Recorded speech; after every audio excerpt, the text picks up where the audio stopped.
We are back at it. Another day, some more progress has been made. Got some goodies down here. Bit of an absolute mess, as you can see. But anyway, we got wiring specialties harness, the Pro Series for the 2JZ to the E46. Some R35 GTR coil packs and the bracket from Holtec. Very nice bracket. So we can be fitting these. Progress on the car. So as you know, we're using the cheap Chinese turbo. I had to spin it around because the drain pipe, drain AN hose here was literally the only way it could go is through the exhaust manifold, and obviously exhaust manifold will be really hot. I don't want to melt the AN lines. I don't know what the temperature resistant is on them, but I can't imagine it's going to be the hotness of what the manifold get to. So we span it around. Now it's facing that way, still down like they recommended, just not as down. But yeah, the AN hose down here, I don't know if you can see, that's going down anyway into the sump. My mate, who's an electrician, he fitted this massive power cable down to the starter, and using an OEM E46 power cable there, which is going to the alternator here. I thought it'd be easier to go straight to the terminal here. Like that's the normal point anyway for the starter motor. It comes out this way, not that side, but yeah, it comes out this way when it goes down to the starter motor. Then normally this alternator would go to the starter motor as well, but rather than having a cable going under the engine to the starter, it makes no odds, exactly the same, just go into this point here.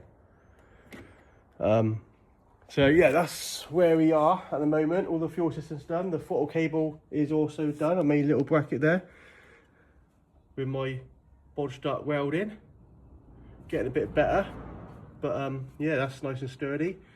That's the E46, the very early E46 cable, fits there nicely. Don't know where I'm gonna route the actual cable to yet. My bodged up heating matrix pipes, 135 degree there, 135 degree there, 290s will come off the heating matrix ports at the back, and then some metal 90 degree bend. I'm using an OEM BMW one at the back to go in the back. This is all bodged up because I had issues fitting it all in, because I want to use the original panel what goes along here, because hopefully it'll hide all the wires. What else we done? Put a little cap here, block that off, don't know if you can see it. I'm going to have a pipe from here which will go to a overflow reservoir, but that's not needed to get it started. Main thing is I want to get this thing started. All the little bits and bobs can upgrade and get done at a later point, but the main thing I want to do is get this started, because it's been like, what, 4 years I've been doing it, very long time. But I've done more now in the last 2-3 months than I have done in 4 years. Yeah, then I'll get the exhaust made up. I'll probably have to give that a go myself, get a few 45 degree bends. It's got to come like round there, then around there, then down through there. Can have a 3-inch, then weld a little O2 bung. My mate, I can't weld alley for my dive, but my mate's going to weld some boost pipes for me. I'm going to have to get a 90 degree thing here. I think that's 2.5 inch. I'm going to have a then 3-inch, and yeah, going on there. This is the one I'm going to have issue with, because the headlight goes in there, and I've got the xenon headlights you can see on the floor there. let me just show you. On the back of these XDR headlights, you've got the little ballast, or whatever they're called, for what controls the HID, this thing here, which is in the way, so I'm going to have to remove that and put it somewhere else, because this is it, that's in the way for the pipe. So yeah, get round to do that when that time comes. But yeah, gonna fit the coil packs now. Let's see, maybe get the ECU and that in. Let me just show you what I got. Very nice. I'm using the Holtec ECU. No, sorry, ECU Master EMU Black ECU. Got Holtec on mine because of the brackets Holtec. I'm using that. It's got a built-in map sensor. I think it's 4 bar. And look how nice this wiring harness is, right? Every single plug has got a label of where it goes. Crank sensor, boost solenoid, oil temperature sensor. Like, it's mental. And this is like the CAN bus thing to another one here, which will plug into the BMW original body harness to that little computer thingy, and then to the engine harness. So touch wood, oh yeah, I got to do some vacuum pipes as well. Touch wood, it'll turn over by the key, and touch wood, there's no fucking knocking on the engine. But yeah, let's get it going. So that's the coil packs on. Looks quite nice, doesn't it? Yeah. Coil packs on now. Now let's get something else done.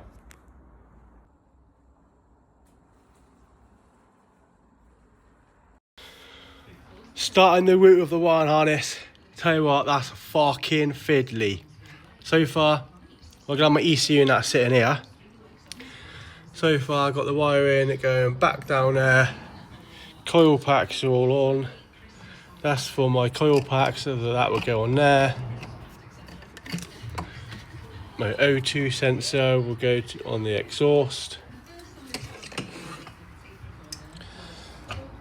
And then all the wiring is now going to be under the manifold, so you won't be able to see it.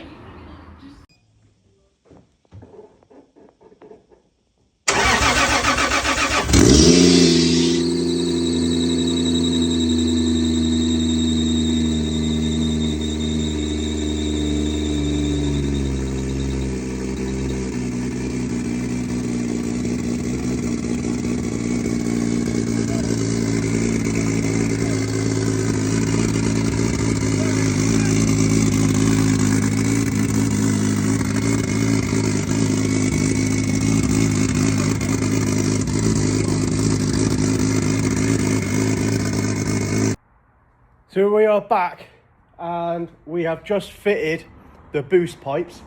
I've got a eBay universal boost pipe kit. It was like 80 quid. It's actually not bad. It's quite good quality. Came good packaging, all bubble wrapped and everything.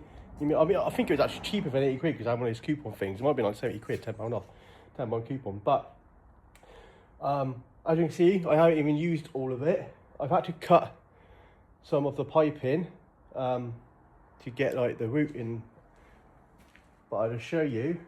So we've got a 90-degree bend here, goes down to a little cupola thing. Then we got this 180. I had to cut it because it wasn't quite long enough, like wide. Had to make it like a bit wider. So cut it, put a little few tacks there so the hose won't pop off. And then clamp it just like 1 inch wider so it can go around up there, 90-degree one up there into the intercooler. And then I cut a bit of a straight, like again a few tacks because there's no like bead thing on it when I cut it, obviously. And then 90-degree, and then another 90-degree, and then the 3.5 inch to 3 inch. But we have a problem. As you can see, the headlight goes here, and there's not much space. And these headlights I've got have this stupid, well, not stupid, this HID balancing, like this module there. And I originally thought, well, I could take this off and mount it somewhere else, but that's not the case, because this is in the way now. It's like 1 inch out. I need it like 1 inch shorter, and I can't cut this away because I'll make a white mess of it. So I think we'll have to find some like stubby headlights for the E46, but I found a pair on eBay. They're like 380 quid, but I'm not even sure if they'll fit. I messaged them, they said it's the same size as OEM, but in the pictures it looks like all this ain't here. And this is the frame, there's the mounting points, and in the picture it looks like the edge of the actual, where the plugs go in the headlight, none of this ain't here, it's like here, in line with the mounting points, which actually would work. So yeah, I just told him to send me a picture of the bird's eye view of the headlight so I can see how far out it is, because he reckons they're the same, but in the pictures don't look the same. But yeah, so that's the issue we got now. Not sure what else to do. I mean, I can get someone to fabricate a 90-degree bit of pipe here from 3.5 to 3 inch or something. I don't know. Yeah, but at least it runs now.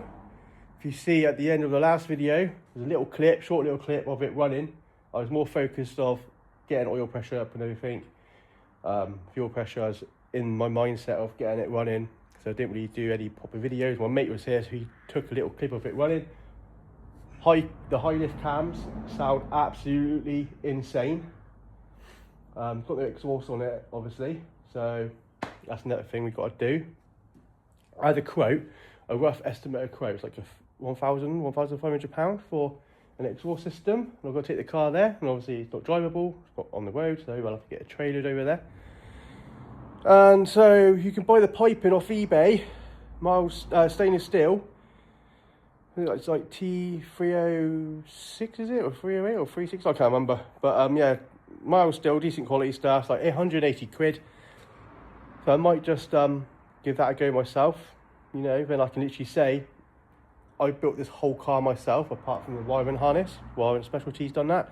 But if I make the exhaust myself, even if it's a bodge job, at least I say I've done it. That's the main thing. So might just do that, give it a go. The thing I want to point out is that this cheap eBay hose intercooler hose kit, it's actually really good. It comes with those nice clamps, like those T-bolt clamp things, and it came with quite a few. And if you bought these separately, they're like £5 each. So if you do the maths, you get your money's worth by buying this kit, because you're getting those clamps with it anyway. So if you was to buy it all separately, you're still going to end up with Chinese stuff, and you end up paying a lot more money. So yeah, I'm really pleased with that eBay turbo piping. Had a little issue here because I originally wanted this Chinese max speed and wads turbo down here, but there was no space to put this reducer, like 3 inch to 2.5, just down there, and also really close to the exhaust, so it has to go there. I've already checked the clearance with the bonnet. The bonnet sits about here, so it's quite close, but I'd rather have that there than risking burning it with the exhaust. And then I've got to tidy up these. I'll just put this temporarily for get all started, but I don't want to route it back there. I want to route it down here somewhere, so I'll probably get some different hose in probably get some different heat shield for the power cable. That's a massive chunky power cable. My mate done that. Goes down there, up behind there, and back down to the starter, and then from the alternator to here. This is the original port for the power for the starter.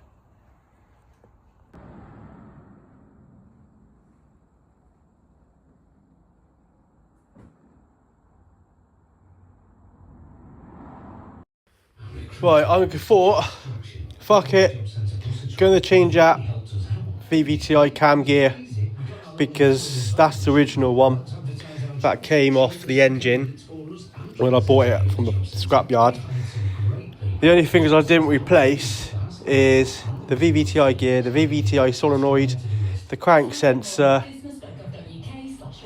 and the buckets. I just mix and match the buckets to accommodate the valve lash. But this thing's ticking like fuck. So I thought, fuck it, might as well just change that, put a new solenoid in, and while I'm doing that, I'll go shimless buckets. So, gonna do that, just getting all the measurements again, double checking them, so I can order my shimless buckets, the sizes I need.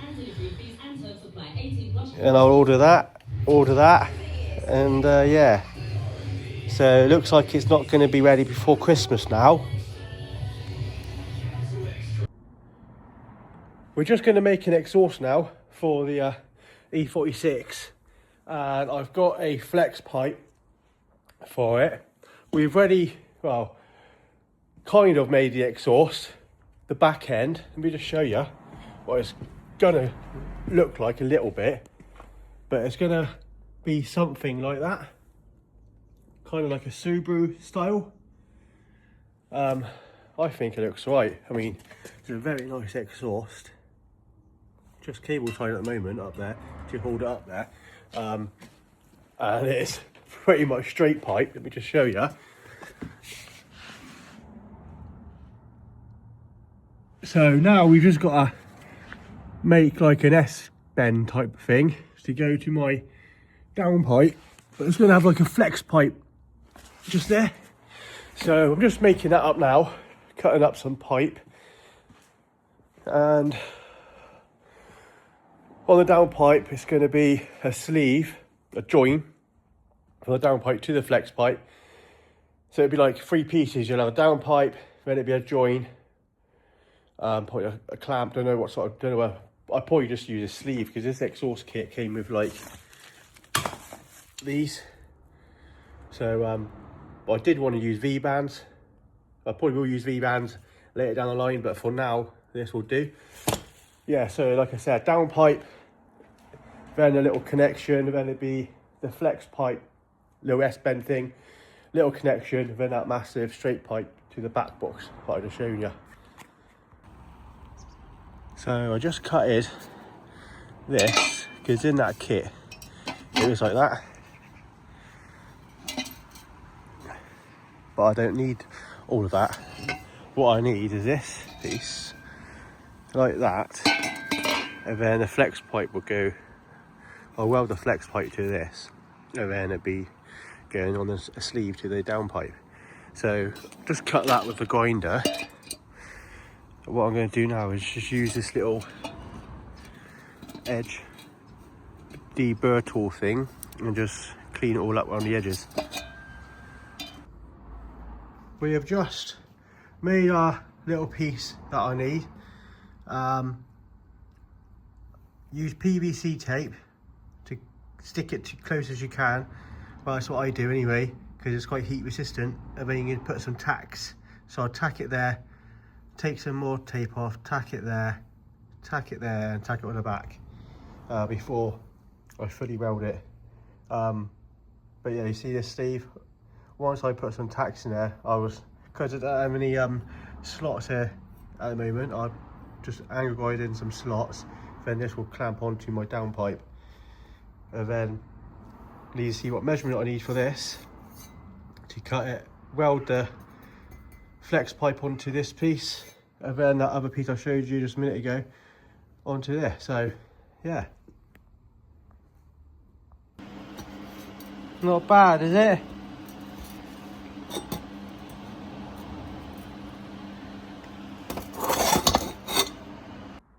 Now that we have done the exhaust, my shimless buckets have come along with new crank sensor, new cam sensor. I'm still waiting for the VVTi pulley and the solenoid and some bits and bobs, but we are taking all this apart now. As you can see, got most of it done already. That crank pulley was a lot more easier to come off this time than last time, because I've got these rated sockets. These are absolute like beasts of sockets. 22mm rated socket, and it's supposed to give out 3 times the torque compared to like a normal socket. You can see I've bodged off the plaster on my finger because I sliced it on something, not sure what. But yeah, so now I took the pulley off, drained all the coolant, because it's brand new coolant and me using it. The engine's only been on for 30 minutes, so there's no point chucking that coolant away and then buying more coolant when it's new anyway. So I'll just put that in bottles, containers. I'll be using that coolant again because it's completely fine to use again. So took all this apart now. If you look here, this is where my belt's been rubbing. You see all that bits of black rubber? Because my belt was slightly too wide for this obviously, and for this alternator pulley, and it was squeaking, if you remember seeing in the video. But yeah, that's where it's been rubbing to. And this is the thing which is the main concern, because this gear was ticking, as you've seen in the video. So I thought I might as well do it now rather than later. And not only that, this belt I bought 5 years ago, around 5, maybe nearly, yeah, about 5 years ago. It was lockdown area, around the lockdown time.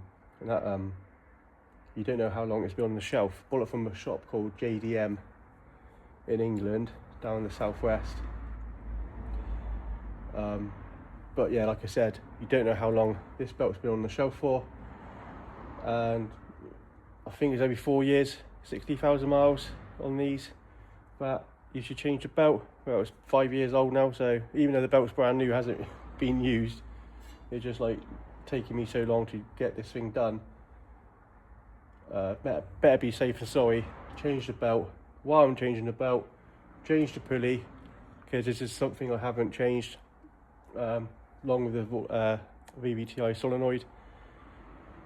And while I'm doing all this, I thought I might as well change the crank sensor, because that's original, and the cam sensor is original. Even though the cam sensor is easy to get to, this isn't. So I bought this, and because I bought this, I might as well bought the cam sensor as well. So the new sensors are all new sensors. And while I was this part, I thought I'd go shimless buckets, because then it's done then, isn't it? So got all the shimless buckets apart from 3. Still waiting for 3. But I'm going to get this done, ready, so when the other buckets come, I can literally just slot them in, and then obviously check the valve lash, make sure I've got my measurements all right. I always have to be ordering more shimless buckets, but touch wood, got the right measurements.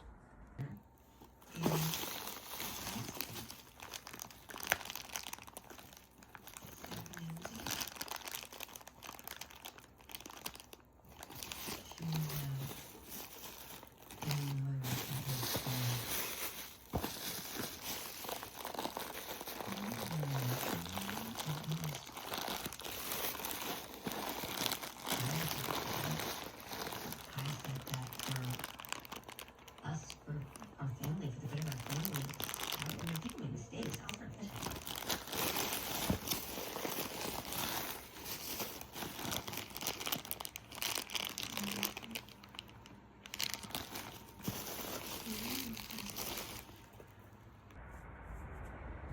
So I'm just undoing the tensioner now. We already marked it up, top dead center, but it's irrelevant as long as it's timed up when you put it back together. Doesn't really matter about having it top dead center when you take it apart, because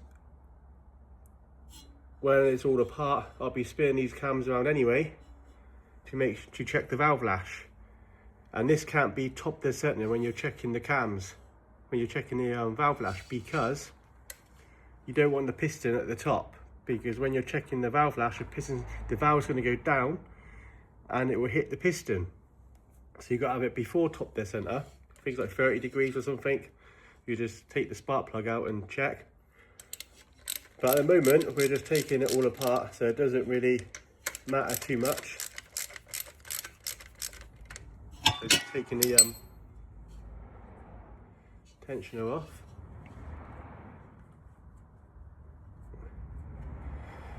And these tensioners you cannot use again. Well, I really want to use it again.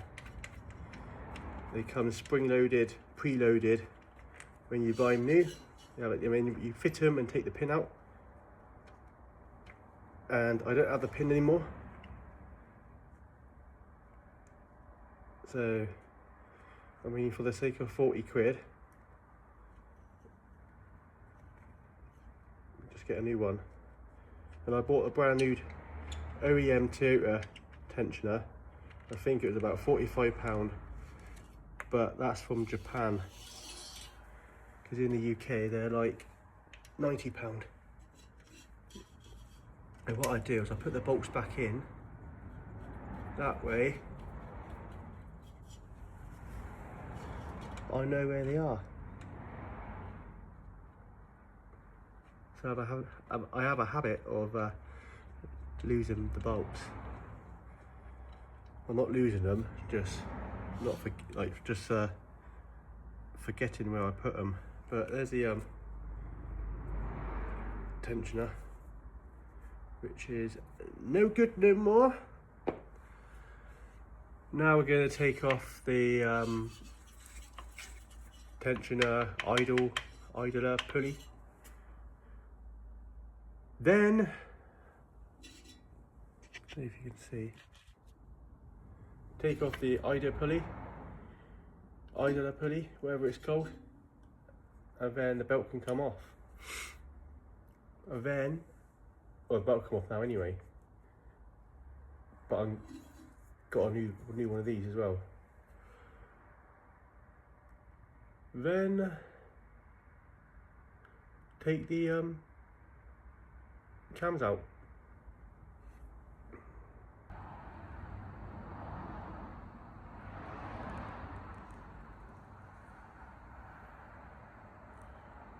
Considering I built this nearly 5 years ago, it all still looks new. Apart from like this has gathered some like surface rust, but this is an cast iron block as well, and it all looks brand new still.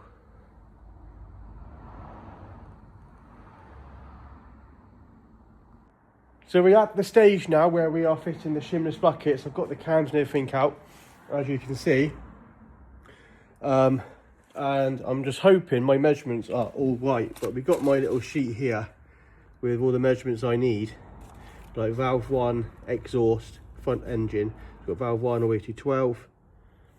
And then inlet side, front engine is valve 1 all the way down to valve 12. Current shim size, shim target, current lash, blah blah blah, then calculated shim, and round it to the nearest number. So here's all the shimless buckets, should I say, not shims. Every single one has got a part number, and not only that, obviously has a part number, but not only that, inside the shim it says what number it is. So this is part number 46170. So 46170 here is a 534 shim, and inside here it says 34, which is quite good. Yeah, so there's my BC titanium retainers, and I've got dual valve springs in there. I've already put the shimless buckets on this side and one here. So we're getting there.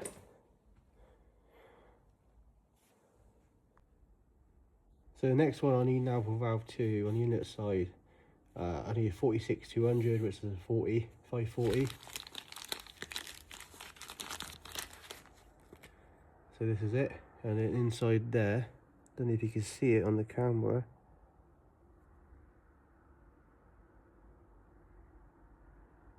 but it's like a little stamp inside. It says 40. So what we do is put a little bit of engine lube on it, and then I rub it in all around here, on the sides, and a little bit inside there, and some on where the valve will sit on. And we just slot it in.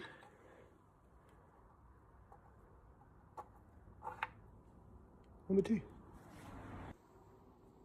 Now that all my shimless buckets are installed, what we're going to do is just put some more engine lube around there. I don't want it on my bollocks what he got on there, but a little bit on the where the cams are going to sit.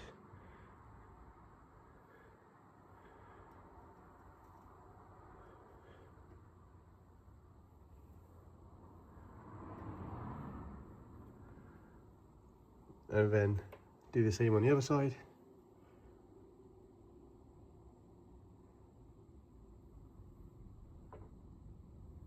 Ideally not get it on my pipe, but yeah, you know what I'm going to do.